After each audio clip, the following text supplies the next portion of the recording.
Hello and welcome. You have tuned into Market Cafe right here on ET Now. I'm Shrishti Sharma, and over the course of next 1 hour, we're going to be taking you through all the big highlights of the global markets and get you ready for today's trading session by telling you which are the stocks that you should be watching out for and lots more.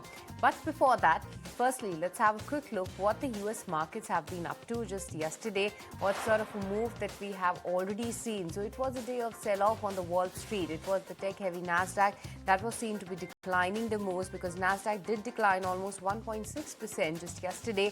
Whole host of these earnings were also there. Semicon stocks were under pressure. Qualcomm tumbled almost 8.4%.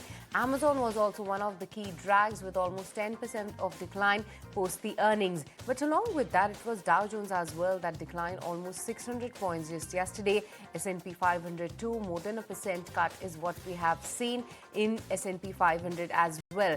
There was indeed a sell-off in the metals and the cryptos that really weighed heavy on the risk sentiment, and the concerns over the massive AI spending drives the decline as well. So that's the check that we are getting to see from the US market. A sea of red is what we have already seen, and even the tech counters continue to have their losses. And even as of now, let's have a quick look what the US futures are up to. After a 600 points of decline for Dow Jones, Dow futures are down more than 180 odd points. Even Nasdaq has declined over a percent as we speak right now. So the selling off continues in the US markets.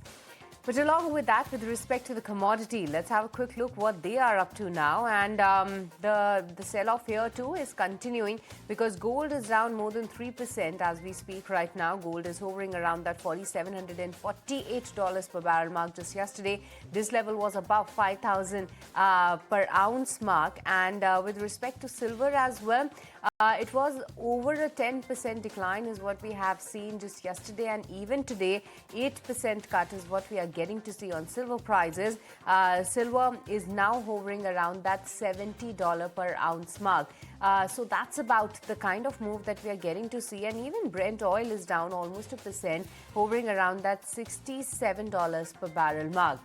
So that's the sea of red that we're getting to see all across the asset classes. But Bitcoin is also not left away because Bitcoin plunged sharply, dipping below the key support levels as confidence flatters worldwide. Now, this week alone, Bitcoin has lost over 17%, with prices sliding to multi-month lows amid risk-off sentiment and broad tech stocks weakness. Now, Ether and other major tokens like Solana are also deep in the red. But with this